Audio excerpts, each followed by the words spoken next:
Caracol Sostenible. Gabriel de las Casas, Gustavo Yepes.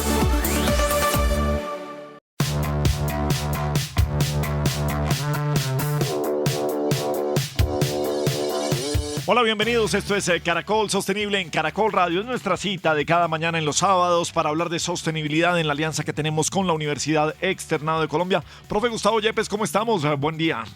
Buenos días, Gabriel. Buenos días a todos los oyentes. Bueno, estaremos hablando de derechos humanos y la relación con la sostenibilidad. ¿En dónde empezamos a encontrarla para empezar a darle brochazos a este tema, profe? Bueno, Gabriel, los derechos humanos son básicamente principios o normas que se establecen para que los humanos se comporten de cierta manera, especialmente respetando pues la dignidad humana. Y las naciones humanas pues son, o para las naciones humanas mejor, reconocen como que este tipo de derechos no son determinados por un estado o por una región en particular, sino son derechos totalmente universales que son aceptados en todo nuestro planeta, son totalmente universales y son inherentes a nosotros. No importa que la nacionalidad que tengamos, el género, la etnia, el color, la religión, lo que usted se quiera imaginar, todos tenemos digamos esa dignidad como seres humanos, que de alguna manera debe ser respetado. Esta adopción de los derechos humanos se hizo a través de un documento que fue escrito por las Naciones Unidas en 1948, después de la Segunda Guerra Mundial, y de alguna manera establece que los gobiernos deben abstenerse de interferir en el disfrute de esos derechos humanos, de proteger a las personas y a los grupos contra las violaciones de los derechos humanos y por supuesto de adoptar medidas positivas para que podamos todos disfrutar de esos derechos humanos. Bueno, pues es un gran tema para desarrollar hoy aquí en Caracol Sostenible. Caracol Sostenible en Caracol Radio.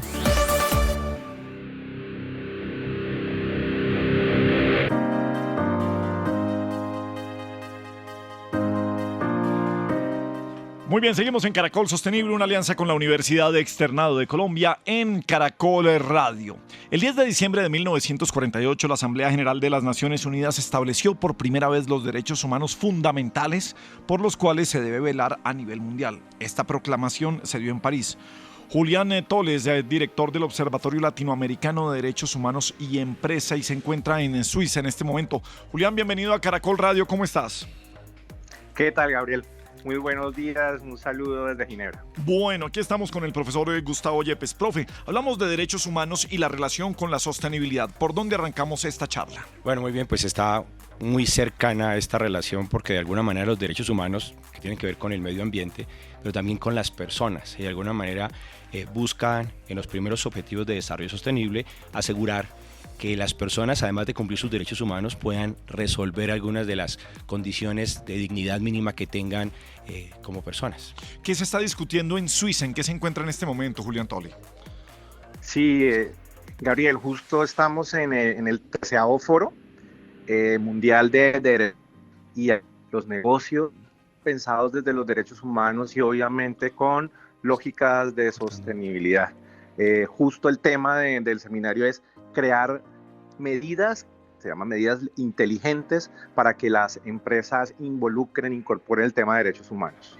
Julián, la situación de Colombia frente a derechos humanos, ¿cómo se ve en el exterior o qué mensaje lleva usted?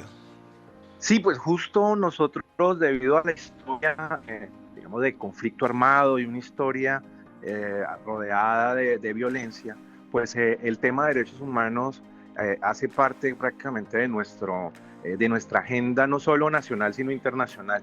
Aquí en Ginebra nos preguntan todavía mucho de cómo nos va con los acuerdos de paz, cuál ha sido el papel del Estado, de las empresas para implementarlo, cómo se están tomando las lógicas de sostenibilidad pensados en contextos tan complejos vivir durante tanta de violencia. Nosotros hemos participado desde el externado en diferentes iniciativas y aquí las estamos contando, esas medidas inteligentes para dar algunas luces desde la experiencia colombiana, como por ejemplo tenemos un Plan Nacional de Acción de Derechos Humanos, incluso pensado también en actividades empresariales, un sistema de derechos humanos. Tenemos también iniciativas legislativas pensadas en derechos humanos en tiempos de guerra o de conflicto, sino los derechos humanos para impulsar, como lo decía, actividad posible que piense en el medio ambiente, que piense en los elementos sociales y sobre todo que piense en las generaciones futuras. Entonces la gran preocupación aquí en Ginebra del caso colombiano es cómo nos ha ido con un gobierno que impulsaba el cambio, cuya bandera fue también la garantía de derechos y sobre todo de población vulnerable. Julián, ya que hablas de muchas iniciativas que tenemos en nuestro país y adicionalmente que no solamente pues, se deben vincular a los estados y hablas de las empresas, ¿por qué no nos cuentas si hay algún tipo de relación de los derechos humanos con las empresas? ¿Los empresarios tienen algún tipo de compromiso o deberían estar interesados en algo relacionado? Sí, Gustavo, pues justo uno de los grandes cambios en estos 76 años que se cumplen este 10 de diciembre de la Declaración Universal de Derechos Humanos es pensarnos los derechos humanos con una, se llama así, eficacia jurídica horizontal. En ese momento, finalizada la Segunda Guerra, cuando en París se dio este gran compromiso de todos los estados por poner a la dignidad humana como la última ratio a la hora de cualquier acción o ejercicio de poder, pues era pensada de abajo hacia arriba para los estados y con obligaciones de protección para los estados. Después, en los 60 y 70, llegan los derechos sociales y económicos, en donde establecen que los derechos no solo son libertades individuales o libertades políticas y civiles, también son condiciones materiales. Se necesita para poder, no sé, vivir, para poder pensar, para poder, no sé, tener libertades básicas, pues condiciones como educación, vivienda, ¿no? Trabajo, etcétera. Y a partir de ahí se empiezan a generar entonces estos efectos, ya no solo hacia el Estado, sino con obligaciones hacia otros sujetos factores, como en este caso son las empresas. Las empresas empiezan a tener entonces una responsabilidad social pensada en un inicio desde la ética, fueron las primeras, fueron normas voluntarias y posteriormente ha venido dándose una proliferación, ¿no?, de normas obligatorias para las empresas. Desde los ODS y sobre todo desde la sostenibilidad, eso ha sido un apalancamiento muy importante para que los negocios en el mundo se hagan diferentes. Y los derechos humanos se han pensado para eso. Sí, creo que tocas muy bien y aterrizamos en los ODS porque estamos hablando de ahí de lo económico y de lo social. En la parte ambiental, ¿cómo es esa relación? Sí, justo los derechos humanos después de los 60, en la evolución, eso tenía un efecto también de expansión, no solo en quienes están obligados, en este caso los estados y las empresas, sino a quien se protege. Pasamos de unas lógicas antropocéntricas, es decir, visto los derechos humanos solo desde las personas, a unas lógicas más biocéntricas, en donde la naturaleza y el medio ambiente se eleva a un sujeto que merece ser titular de derechos. Así que el medio ambiente es un derecho más, es un sujeto tutelable y sobre todo el sistema interamericano y la jurisprudencia de la Corte Constitucional así lo hace ver. Y esto lo han entendido muy bien las empresas, quienes desde la sostenibilidad tienen obligaciones legales de reporte, de mitigación, prevención y detención respecto a cualquier medida o decisión de la actividad que afecte al medio ambiente. Julián, ya que hablas de la evolución de los derechos humanos, ¿qué ha venido pasando adicionalmente con todos estos temas digitales y con toda esta, digamos, interacciones con la inteligencia artificial y este tipo de cosas? ¿Vienen hacia adelante algunas discusiones sobre unas nuevas evoluciones de los derechos humanos? Justo eso ha sido uno de los grandes temas de este foro. Dos temas han ocupado la agenda, no solo, digamos, oficial, sino la paralela. Que uno es transición energética y otro, tecnologías emergentes. Y justo, Gustavo, hoy se debate, no de una manera tan oficial, pero sí existen unas iniciativas sobre una cuarta generación de derechos pensados en las tecnologías. Algunos hablan de los neuroderechos, de los nuevos derechos de la inteligencia artificial, y ahí entonces se ha puesto debates como por ejemplo de cuáles son los peligros que tienen estas nuevas tecnologías en el libre albedrío, en la igualdad, en sesgos, por ejemplo, pensados en pueblos, en raza, etcétera. Y ese debate es bastante interesante porque en últimas, aquí se piensa bueno, ¿hacia dónde va esa tecnología pensando por ejemplo, en debates del transhumanismo y poshumanismo? Estas máquinas también tienen derechos, ¿no? Sí. Se han pensado ya hasta allá. hasta ahí hemos llegado en estas discusiones en Ginebra. Bueno, Julián Toll es el director del Observatorio Latinoamericano de Derechos Humanos y Empresa, además profesor de Derecho en la Universidad de Externado. Julián, llegando a la realidad, ¿en dónde nos quedamos en grandes discusiones, en grandes documentos, en grandes historias y las dificultades, los retos que esto se necesita, no solamente para cumplirlo y para tenerlo en el mundo y en Colombia, para tener, lo miramos aquí de una manera más sostenible, pero por supuesto, los derechos humanos abarcan todo? Bueno, Gabriel, esa es la pregunta del millón. Claro, sí. Y sí, es, facilísimo ¿cómo preguntarla. aterrizarlo? Sí, preguntarla es muy fácil. ¿No? Sí. ¿Cómo aterrizarlo?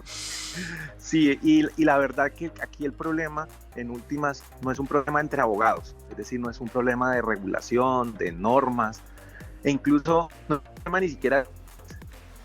El problema es si eso cómo se lleva a los territorios y a las personas que se encuentran marginados, vulnerados, cuando las situaciones o las condiciones materiales reales pues no llegan. Entonces seguramente para nosotros y de pronto para gran parte del sector o la audiencia que está escuchando el programa, debe ser maravilloso que le hablen de inteligencia artificial, de neurociencia, ¿no? De derechos humanos, pero para el que está allá en La Guajira, en la Amazonía, en el Cauca, pues estos derechos no han llegado. Entonces, más que cómo protegerlos y regularlos, es cómo garantizarlos, cómo llegar allá. Y ese es el gran reto de Colombia y sobre todo de las empresas, Gabriel, que el problema es que cuando llegan las empresas, sobre todo empresas que son del sector extractivo, minero, claro, energéticas, petroleras, llegan a un lugar donde no está el Estado. Sí. Y son los únicos que resultan dando mínimos de bienestar y se asocian entonces los derechos a ellos y a ellos con las obligaciones.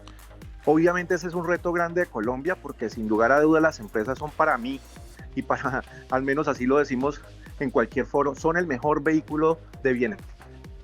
Son ellas las que llevan las cosas.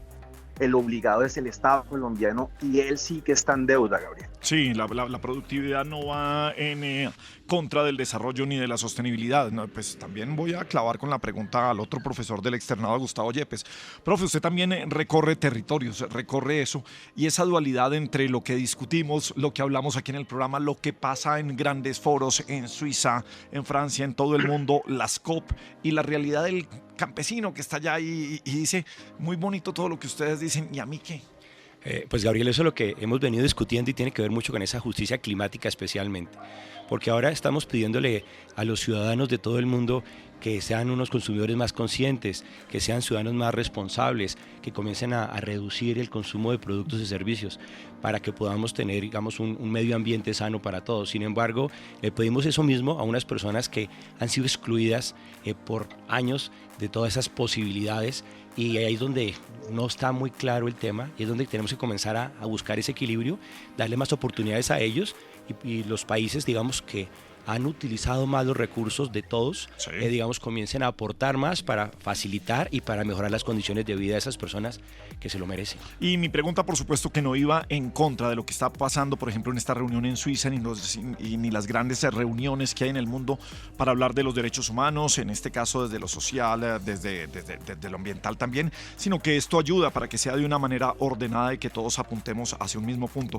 Pues a Julián Toll, el director del Observatorio Latinoamericano de Derechos Humanos y Empresa, profesor del externado. Julián, un abrazo en Suiza y gracias por estar esta mañana en Caracol Sostenible. Nada, Gabriel, todo un placer, y a Gustavo, desde acá un fuerte abrazo. Y los derechos humanos no son una declaración, los derechos humanos tienen que ser un compromiso de todos por mejorar las condiciones de vida del país y sobre todo de aquellos que más lo necesitan.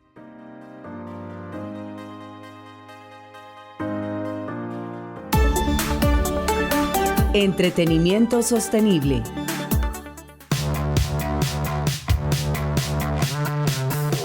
Muy bien, entretenimiento sostenible y tiene que ver con un libro. ¿Cuál es la historia, don Juan Manuel Durán?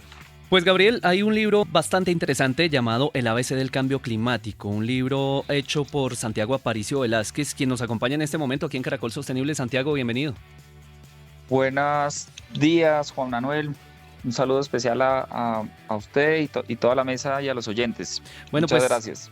Gracias a usted, Santiago, y tengo en este momento el libro en mis manos. Me ha parecido bastante interesante porque es un poco diferente, tiene muchas gráficas, algunos textos bastante importantes con cifras que demuestran y comprueban la urgencia de trabajar por la crisis climática. ¿Qué más podemos encontrar en ese libro?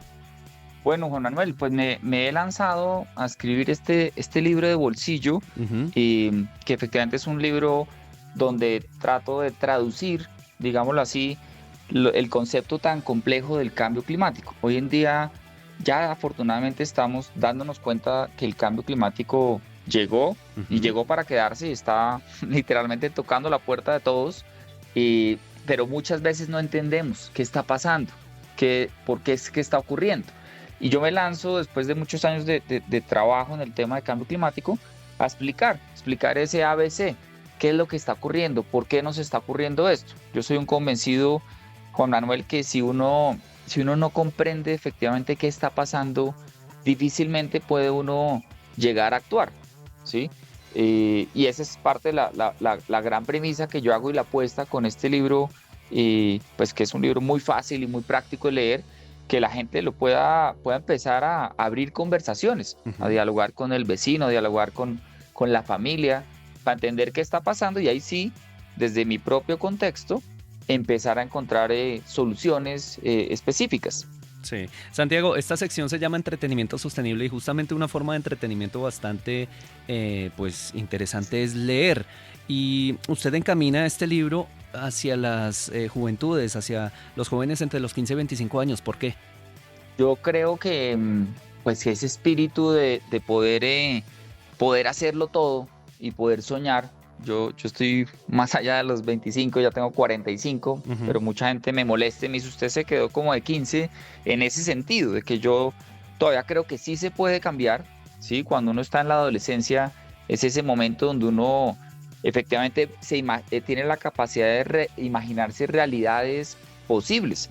Y ese grupo de gente que hoy en día vemos ya en distintos lugares levantando la mano y diciendo, oiga, yo no causé esto, pero yo soy el que voy a vivir las próximas décadas y quiero que se realice un cambio significativo. Entonces hoy en distintos rincones del mundo pues están ocurriendo pues protestas, unas desafortunadamente a veces un poco fuertes en el método, sí, pero hay jóvenes en todo el mundo en distintos rincones.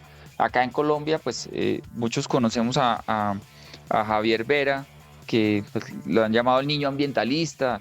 En Suecia está Greta Thunberg. Entonces, afortunados de que están estos jóvenes levantando la mano y diciendo, oiga, aquí hay algo.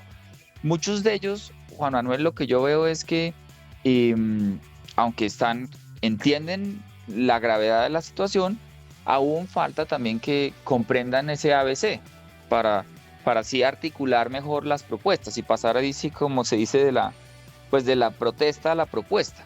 ¿Sí? Ese es el enfoque de por qué jóvenes. Además que la protesta no siempre tiene que ser de una forma violenta, como usted lo dice, no es la manera de lograr ese cambio que estamos buscando para el planeta. Pero este libro que me ha parecido muy interesante, muy fácil de digerir, con datos muy importantes, como por ejemplo que la concentración de CO2 en la atmósfera es la más alta en 2 millones de años, el aumento del nivel del mar es el más rápido en 3.000 años y otras tantas cifras que uno se encuentra en este libro que... hay una buena noticia para los oyentes y para esas personas que quieran también empoderar a los jóvenes que están en sus hogares y por qué no también ustedes mismos, los adultos que nos están escuchando, y es que este libro está de una manera gratuita en plataformas online. Sí, correcto. El libro lo pueden descargar de forma gratuita, lo pueden buscar en mi perfil de Instagram, que es Santiago _Aparicio B. Y ahí lo pueden descargar de forma gratuita, lo pueden ver o como a modo revista o descargar todo el PDF. Y quienes quieran igual pues también comprarlo, que todavía hay gente que le gusta el libro físico, que además quedó espectacular. Es una edición como un coleccionable, lo pueden conseguir en distintas librerías, en La Nacional, en Lerner, entre otras. Pero pues los invito también a que lo descarguen, la idea de poder ponerlo gratis es que lo puedan descargar, ojalá de zonas periféricas también del país, y se pueda difundir el mensaje. Ese es un poco lo que está detrás realmente. Yo creo que nos falta acceder a estos contenidos, ¿sí? Y acceder a contenidos que sean, digámoslo, digeribles. Cuando estábamos diseñando este libro, que el editor es una empresa espectacular, se llama Punto Aparte Editores, se ha especializado en traducir la ciencia compleja al ciudadano. Con ellos diseñamos el contenido pensando en que sean cápsulas, es decir, que la gente puede leer el libro de la página 1 a la página 150, o puede abrir el libro en alguna página, ver una historia corta que le llamó la atención, supongamos quiere saber más sobre los ríos voladores y cómo la deforestación en la Amazonía afecta la disponibilidad de agua en ciudades andinas, ¿sí? O puede abrir el libro y encontrarse una imagen donde aparecen pues las jóvenes protestando, y hablamos sobre el concepto de justicia intergeneracional. Entonces es interesante. Hoy los jóvenes y en general muchos estamos consumiendo un contenido de forma mucho más corta, práctica. Entonces el libro o lo pueden leer de corrido o lo pueden ver como en cápsulas. Pues el conocimiento es el que nos va a llevar a tomar las acciones necesarias para lograr el cambio en nuestro planeta, y aquí en Caracol Sostenible, por supuesto, siempre queremos llevar conocimiento, y lo que usted está haciendo, Santiago, con este libro, el ABC del cambio climático, también es llevar ese conocimiento hasta esas personas que aún desconocen cuál es ese ABC del cambio climático, y por eso el nombre de su libro. Pues muchas gracias, Santiago, por esa labor que está realizando y también por venir a contarnos aquí en Caracol Sostenible. Bueno, Juan Manuel, muchas gracias a ustedes y por toda la constancia con el programa, que sin duda ha generado un impacto pues muy, muy positivo. Muchísimas gracias.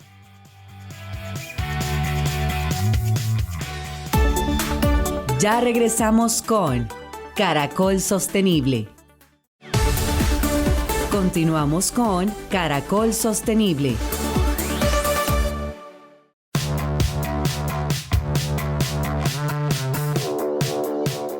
Muy bien, sigue Caracol Sostenible. Hombre, el acceso a la salud hace parte de los objetivos de desarrollo sostenible, pero sostenibilidad en este tipo de operaciones y procesos. Juan Manuel Durán, ¿qué es lo que nos quiere mostrar? ¿Cuál es esta historia, Juan? Gabriel, le cuento que estuvimos en Cali visitando las instalaciones de Renal Care Service para conocer de primera mano todo lo que vienen haciendo en materia de sostenibilidad. Allí hablamos con su gerente, Larry Vasco, y esto fue lo que nos contó. Larry, bienvenido a Caracol Sostenible. Muchísimas gracias, Juan Manuel, por la invitación. Para mí es un placer poder contar toda la diferencia que venimos haciendo a lo largo de estos últimos 3 años en temas no solamente de salud, sino también en temas de sostenibilidad. Bueno, empecemos hablando qué es Renal Care Service. Nosotros hoy somos un prestador de servicio principalmente enfocados en pacientes con insuficiencia renal en cada una de las etapas, sea prediálisis, diálisis, e inclusive acompañamos a los pacientes hasta los momentos de trasplante, inclusive que cierran el ciclo de un paciente renal. Estamos hablando del ODS número 3 para empezar a meternos en temas de sostenibilidad, y ese ODS nos habla justamente de la salud, del acceso a la salud equitativo para todas las personas. Tenemos cifras, personas que en este momento están accediendo a este servicio de diálisis, no solamente en las ciudades, sino también a nivel rural. Definitivamente, tú lo has dicho muy bien, nosotros en el modelo de salud de Colombia podemos llegar a pacientes de régimen contributivo, subsidiado, individual, es decir, es una enfermedad que hoy está cubierta por el sistema de salud. Actualmente contamos con cerca de 32.000 pacientes, 22.000 en prediálisis y 10.000 en diálisis. Estamos hablando de que tenemos un alcance casi de 300 municipios a nivel nacional. No solamente tenemos alcance donde tenemos clínicas renales, hoy a través de la modalidad de diálisis peritoneal tenemos alcance en sitios rurales o pequeños municipios a los cuales es muy difícil acceder al sistema. Y yo creo que ahí es donde hacemos la gran diferencia. Hoy no es excluyente el tema renal para ciudades capitales, y hoy es un ejemplo aquí en la ciudad de Buga, donde lo pueden ver, que tenemos el alcance y tenemos la la satisfacción de que podemos seguir llegando a sitios donde probablemente los modelos tradicionales no lo hacen. Larry, hablando de sostenibilidad, términos que de pronto no son tan fáciles de entender para nuestros oyentes y para las personas que nos ven a través de las redes sociales, ese tipo de diálisis le está cambiando la vida a las personas y a través de un programa que ustedes manejan llamado Vida en Movimiento. Hablemos un poco de eso y por qué tiene que ver con la sostenibilidad. Yo creo que entendimos como compañía que podíamos hacer algo más. Si bien nuestra obligación primaria es poder entregar un tratamiento renal con los más altos estándares, somos parte de una cadena. Somos un prestador que consume principalmente agua, energía e insumos. Y el programa Vida en Movimiento principalmente lo quisimos hacer para pacientes en diálisis peritoneal, donde los insumos llegan a la casa de los pacientes, pero el manejo de los desechos no era el adecuado. Creamos una alianza con algunos socios estratégicos que se vincularon al programa y hoy podemos entrenar al paciente en el manejo de residuos, ir hasta la casa del paciente, recoger los residuos, darle una compensación económica también al paciente para que sienta que está siendo productivo y volver a reintegrar estos insumos o estos desperdicios al sistema para que tengan una segunda mano. Entonces entendimos que somos socialmente responsables porque actuamos en todo el país, porque tenemos una gran fuerza y no porque esté escrito, es porque creemos que es uno de los proyectos que realmente pueden hacer la diferencia y que esperamos que otros prestadores de servicios lo sigan replicando, sea el programa de Vida en Movimientos o cualquier otro programa alternativo donde le podamos dar un segundo uso a los insumos que se utilizan en prestadores de servicio como nosotros. Pues para hablarnos de todo ese proceso que viene luego de traer a los centros de acopio estos materiales, está con nosotros Oscar Pineda, quien es el gerente general y creador además de esta empresa de EcoFixing. Fixing SAS, así es. Bueno, Oscar, cuéntenos, ¿cómo es todo esto? ¿Cómo es ese proceso? Aquí llegan esos materiales y ¿qué pasa? ¿Qué ocurre luego? Bueno, después de que recogemos los materiales en el exterior, pacientes, algunas clínicas y hospitales, los materiales llegan aquí a la planta de EcoFixing, que la función de nosotros aquí, acorde a la resolución 482 del 2009, es hacer el proceso de una selección inicial, una desinfección del material. Cuando hablamos de desinfección es porque pues, ha estado en varios puntos mientras se hace el recorrido, entonces hacemos un proceso de limpieza y después de este proceso de desinfección que hacemos, pasamos al acopio. Acopio donde las personas que están laborando todo el día están tomando el material para hacer un proceso de alistamiento del material. Alistamiento consiste en retirar algunos papelitos, algunas cositas que se fueron en el material que no deberían estar ahí para su proceso final, que es el triturado. Oscar, usted me hablaba de una resolución del año 2009. ¿Eso quiere decir que antes de esa resolución, qué pasaba con todo este material? Bueno, antes de la resolución podemos decir que eran muchísimas las toneladas que iban a parar a los rellenos sanitarios, a procesos de pronto informales que se pudieran presentar dentro de esta línea. Y pongámosle número, ¿cuántas toneladas están llegando aquí mensualmente? Aquí a la planta de nosotros están llegando alrededor de 15 toneladas mensuales, que es un porcentaje súper pequeño todavía que estamos metiendo dentro del programa, pero pues, la idea es llegar a muchísimas más toneladas que todavía falta por cubrir afuera. En el triturado, ¿qué hacemos? Hacemos la destrucción de marca, hacemos la destrucción de todo lo que pueda generar algún riesgo afuera para de pronto una falsificación del material y demás. Y dentro de este triturado pues es el proceso final para que el cliente que actualmente no recibe el material lo compre y pueda hacer los pellets. Estamos hablando entonces de estos materiales que son utilizados en los procedimientos médicos, en los procedimientos de estas personas que están teniendo algún tipo de complicación renal, para tratamientos renales, esa es la palabra, y ustedes lo están transformando ¿en qué? Esas empresas a donde llega ya este triturado, ¿en qué convierten eso? Bueno, este es un material que es PVC flexible, PVC blando, entonces se presta para hacer muchas aplicaciones. Actualmente están haciendo tapetes para carros, están haciendo suelas para zapatos, están haciendo mangueras, todo el tema de mangueras de riego, mangueras de gas natural, muchas mangueras que pueden ser fabricadas a partir de este material. Entonces las aplicaciones son un montón que... Estamos cerrando el círculo. Estamos cerrando el círculo completamente. ¿Cuál es el porcentaje de desaprovechamiento que se puede hablar de este tipo de material? Yo creo que estamos alrededor de un 10% que de pronto no se aprovecha porque llegan otras cositas por ahí que tenemos que desechar mientras estamos haciendo el proceso, pero un 90% aprovechable completamente. La diálisis utiliza muchísima agua, son muchos los litros de agua que se necesitan para generar estos procesos de diálisis y además también es bastante el consumo de energía. ¿Ustedes qué están haciendo para disminuir esos consumos? Nosotros entendimos que al ser consumidores de un recurso natural como el agua, tendríamos que hacer cosas diferentes. Si bien hay unos protocolos clínicos que no impiden que el tiempo de terapia sea menor o que el consumo de agua se pueda ajustar, empezamos a adquirir equipos más eficientes y a mejorar los procesos internos de limpieza. Para que tú tengas una idea, los pacientes que tenemos hoy en Colombia, en modalidad de hemodiálisis, que son casi 7.000, consumen 180 millones de litros al año. Comparados con el 2022, en nuestro último informe de sostenibilidad mejoramos 1.3%. Claro, parecen cifras pequeñas, pero si lo magnificamos estaríamos hablando que podríamos con ese ahorro darle agua a 3.000 hogares en el país. Y asimismo en temas de energía, nos hemos movido un poco más a proyectos de inversión como los paneles solares. Ya tenemos la primera unidad que cuenta con este sistema 100%, 80% de la energía que consume en la clínica es generada. Los fines de semana que la clínica no opera, la energía es devuelta al sistema. Y hemos hecho otro tipo de proyectos que al final generaron casi 2.5% de ahorro de energía comparado con el año pasado, que llevándolo a la misma analogía estaríamos hablando de que tendríamos energía para 5.000 hogares con esa reducción.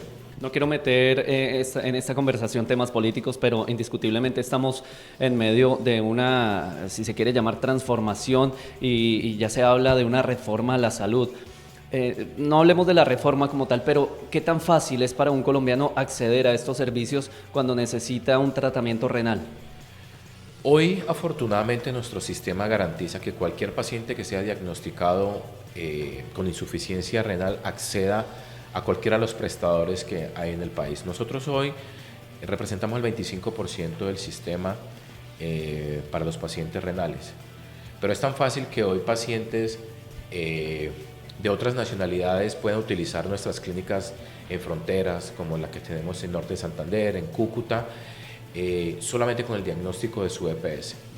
Todos sabemos que hoy en Colombia tenemos una cobertura del 98%, lo que significa es que cualquier paciente que hoy necesita un tratamiento dialítico tiene disponibilidad para que se acerque a cualquier unidad, principalmente que quede cerca de su hogar y va a venir referenciado por la EPS. Hoy nosotros no tenemos lista de espera de pacientes y eso es muy importante, aún más porque tenemos la modalidad de diálisis peritoneal. Es decir, las clínicas tienen una limitante que es el número de máquinas, pero por eso es muy importante saber que existen otras alternativas que pueden liberar el sistema y así no generar ningún cuello de botella para los pacientes. Realmente el proceso es fácil. Nosotros tenemos diversidad de pacientes, diversidad de etnias y, como lo dije anteriormente, inclusive diversidad de nacionalidades en los pacientes. Realmente muy fácil porque estamos hablando de una enfermedad de alto costo. Larry, le voy a hacer quizás la pregunta más difícil y es, usted me ha estado hablando aquí de todo lo que hacen desde la organización, pero ¿qué falta? ¿En qué quizá están fallando? O no lo veamos como que están fallando, pero sí que sea una oportunidad de mejora en temas de sostenibilidad de parte de la organización. Yo creo, es una pregunta, como bien lo decías, es muy provocativa, porque creo que solos nos va a costar mucho más llegar. Estoy convencido que no se trata de un tema de competencia, pero sí podemos crear algún tipo de organización o mecanismo para que todos los prestadores de servicio en Colombia empecemos a compartir e inclusive a unir algunos programas que pueden ser similares. Podemos hacer un trabajo donde veamos una mejora muy exponencial. Es decir, yo creo que así como nosotros, deben haber compañías que también están haciendo sus esfuerzos en sostenibilidad, pero nos va a demorar más. Yo creo que aquí el punto es si estamos preparados para trabajar juntos e inclusive con un involucramiento del gobierno también. Entonces yo creo que es un área de oportunidad porque yo estoy convencido que así como nosotros hay otros prestadores que están haciendo cosas excelentes, pero probablemente si unimos fuerzas vamos a generar un impacto mucho mayor. Bueno, Larry, pues hemos estado hablando hoy de salud, hemos hablado de alianzas, hemos hablado de transformación energética también, de cuidado del agua, de inclusión. Son muchos temas los que abarcan la sostenibilidad y ustedes lo están aplicando en Renal Care Service. Así que gracias por la invitación, gracias por estar con nosotros en Caracol Sostenible. Muchísimas gracias, Juan Manuel. Siempre a disposición, siempre estaremos aquí para seguir contando lo que venimos haciendo y dejarle claro a las personas que el compromiso está y esperamos que realmente podamos seguir contando cosas positivas desde temas de sostenibilidad. Muchísimas gracias.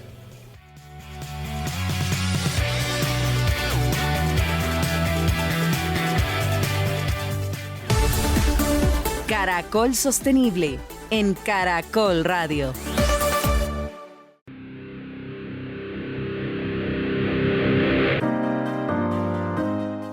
Muy bien, esto es Caracol Sostenible, nuestra alianza con la Universidad Externado de Colombia. EU es la Academy for Women Entrepreneurs, el programa de la Embajada de Estados Unidos que empodera el emprendimiento femenino en nuestro país. Me encanta este cargo, gerente de éxito de usuarios de Impactia. Nicole Montenegro, bienvenida a Caracol Sostenible, ¿cómo estás? Hola Juan Gabriel, muchas gracias por la invitación, un gusto estar acá acompañándoles. Bueno, ¿qué significa ser un gerente de éxito en una organización como Impactia? Bueno, te cuento que las mujeres,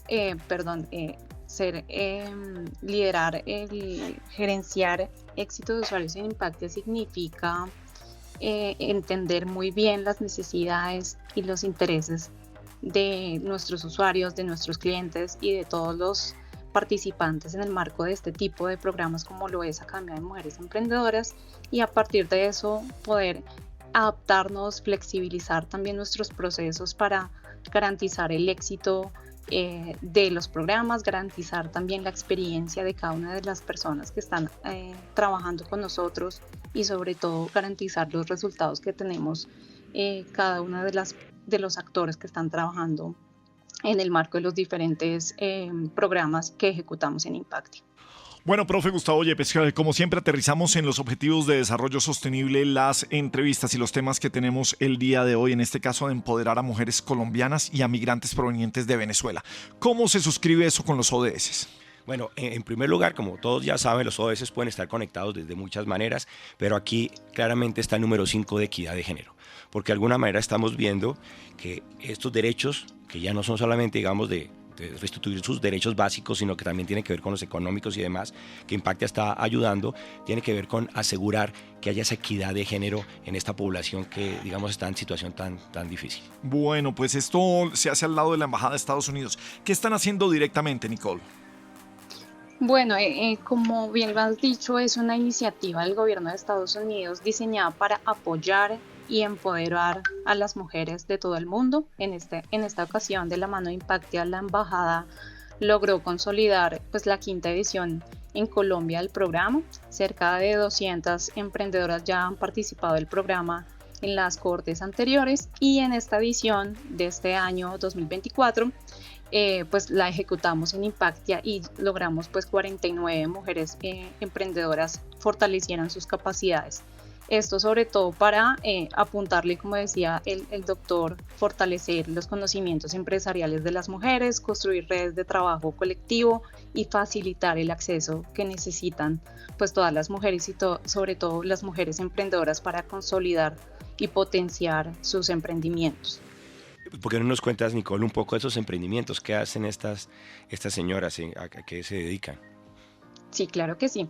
Les cuento que pues en esta ocasión un mandato también de la embajada importante y sobre todo por la brecha que existe en Colombia en los emprendimientos, tuvimos una participación muy activa de mujeres que pertenecen a poblaciones vulnerables o que viven en condiciones pues socioeconómicas limitadas. La mayoría de estas mujeres tienen intenciones de expandirse su negocio y pues como les mencionaban anteriormente, pues tenemos un 10% de migrantes venezolanas que están residiendo en Colombia y participaron también de este programa conjuntamente con 39 emprendedoras más.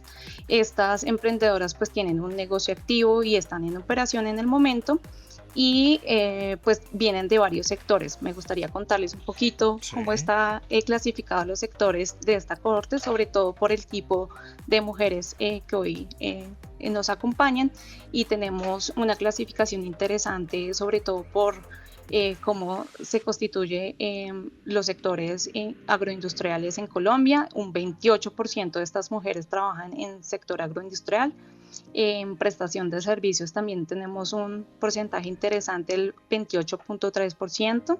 En alimentos también pues sabemos que es uno de los sectores que más trabajan las mujeres, sobre todo las mujeres venezolanas que están residiendo en Colombia, es el 13% de la cohorte de este año. Y en artesanías, pues como somos un país también que trabaja mucho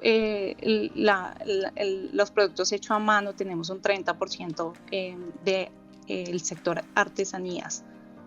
Y bueno, también contarles que tenemos emprendedoras de todo Colombia, pero sobre todo de esos sectores bien vulnerables como Chocó, Bolívar, La Guajira, norte de Santander, y bueno, tenemos pues de varios lugares también centrales como Boyacá, Cundinamarca, Tolima y Antioquia. Eso es como para contarles un poquito. Bien, los compromisos van de lado y lado. ¿Cómo ven ustedes la disciplina de las personas afectadas, que me refiero, afectadas de buena manera por este programa en lo que vienen haciendo y en seguir adelante, y además en encontrarse que las actividades, las ayudas que se reciben, pues es como, ahí sí, como una startup, y que tienen que seguir adelante y tienen que hacer sostenible su negocio? Bueno, te cuento que pues realmente uno de los principales objetivos del programa sí era que todas pudiesen dar todo de ellas, sobre todo por el contexto del que vienen, y nuestra metodología integral de aprendizaje, y volviendo un poco a entender esto de la experiencia de usuario de las personas, la experiencia también del proceso de aprendizaje, pues volcamos una metodología integral de aprendizaje y fortalecimiento. Entonces, esto está muy basado en todo el componente técnico de las iniciativas, lograr que pues conocieran un poco más de los aspectos legales, del modelo de negocio, las finanzas, pero también fomentar y empoderar el bienestar integral pues de las mujeres, esto acompañado de fortalecimiento de habilidades blandas y proporcionar pues herramientas para reconocer pues el valor propio y aprovechar el potencial de cada una de las emprendedoras a través del empoderamiento, los derechos de las mujeres, la equidad de género. Y esto realmente, este mix como de componentes de fortalecimiento logró que cada una de ellas se comprometiera. De hecho, tuvimos un programa de aceleración de 8 meses, muy intensos, los sábados, los jueves, algunos viernes, en las que pues, las mujeres obviamente tenían muchos problemas pues, a través de su proceso de conexión, de acceso a tecnología, de también sus problemas socioeconómicos y pues seguir trabajando en su emprendimiento. Sin embargo, pues tuvimos unos resultados muy, muy interesantes. De hecho, todas las 49 mujeres se construyeron su modelo de triple impacto. Todas las mujeres, las 49 mujeres completaron totalmente un 100% los módulos del programa, y tenemos unos resultados interesantes que demuestran que la metodología integral de fortalecimiento funcionó con casi 2 alianzas estratégicas promedio por emprendedora. Entonces esto quiere decir que realmente en su mente ellas tienen una visión de crecimiento, y acompañarlas de forma cercana, entender mucho el contexto social en el que se encuentran, el contexto cultural, nos permitió guiar y adaptarnos también, adaptar el programa a las necesidades que ellas tenían y hacerle mucho seguimiento personalizado. Bueno, qué interesante ver este tipo de negocios pequeños, estos tipos de emprendimientos de comunitarios ya con triple impacto. Pero aquí yo creo que es interesante, Gabriel, que miremos que la dificultad que estábamos hablando de lograr los derechos humanos, ¿no? Y aquí estamos viendo como esfuerzos para llevar esos derechos humanos más allá de solo los políticos y los civiles a estos de generación de derechos económicos y sociales, ¿no? pero también es importante destacar que hay que continuar, porque este tipo de iniciativas requieren de más capacitación, de desarrollo de nuevos negocios para que podamos tener emprendimientos mucho más sostenibles en el tiempo. Y por supuesto que en parte de la difusión de este programa trabajamos aquí en Caracol Sostenible. Estamos hablando de la Academia para Mujeres Emprendedoras, el programa de la Embajada de Estados Unidos y este gran desarrollo que tiene además Impactia con Nicole Montenegro, su gerente de éxito. Nicole, gracias por acompañarnos esta mañana aquí en Caracol Sostenible. Muchas gracias, Juan Gabriel. Un gusto estar acá también. Caracol Sostenible. De lo absurdo a la reflexión. Bien, de lo absurdo a la reflexión. Quiero saber en dónde hay algo absurdo cuando estamos hablando de derechos humanos acá, profe. Pues Gabriel, por supuesto que también se encuentra. A ver. Vamos a hablar sobre la paradoja de la tolerancia. Esta es una conocida paradoja que fue planteada en 1945 por el famoso filósofo Karl Popper en un libro que se llama La sociedad abierta y sus enemigos. En este libro, Popper expone una contradicción muy fuerte que se puede generar cuando queremos, respetar los derechos humanos o garantizarlos y las libertades universales. Más o menos se puede resumir así. Para preservar una sociedad tolerante, debemos ser intolerantes con la intolerancia, porque la tolerancia irrestricta puede destruir la tolerancia misma. Okay. Vamos a explicarlo un poquitín más porque a veces suena complicado.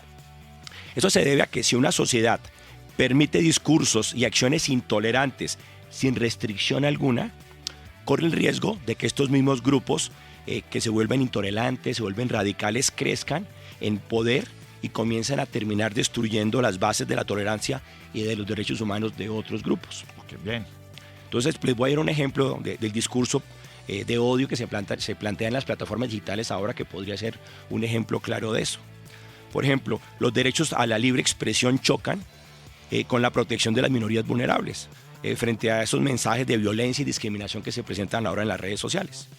Entonces, por eso muchos países comienzan a prohibir ciertas manifestaciones de intolerancia, racismo, homofobia, para proteger la convivencia. Sin embargo, esto puede ser visto por algunos como una limitación de la libertad de expresión, pero que, como ustedes ven, pues es necesaria para evitarlo. También hay otros ejemplos legales, por ejemplo, en Alemania, la prohibición de evitar símbolos nazis o negación del holocausto está prohibido. Básicamente, las leyes buscan proteger a las víctimas del pasado y prevenir el resurgimiento de ideologías que pueden ser destructivas, pero también se interpretan como restricciones al derecho de expresión de algunos. Entonces, esta es una paradoja que sugiere que tolerar ideas intolerantes sin límites pues podría comprometer los derechos humanos en su totalidad. Entonces, por eso es que muchas democracias modernas optan por aplicar esos límites que sean claros de los discursos y actos que puedan amenazar la convivencia. Así que necesitamos asegurar de priorizar convivencias pacíficas con seguridad y con respeto mutuo por la tolerancia absoluta. Bueno, nuestras libertades terminan en donde está la libertad del otro, o quizás en otros momentos también comienzan, pero se trata de compartir eso y de tener ese respeto por los derechos humanos. A ustedes mil gracias por acompañarnos aquí en Caracol Sostenible, que vuelve el próximo sábado a las 11 de la mañana en Caracol Radio.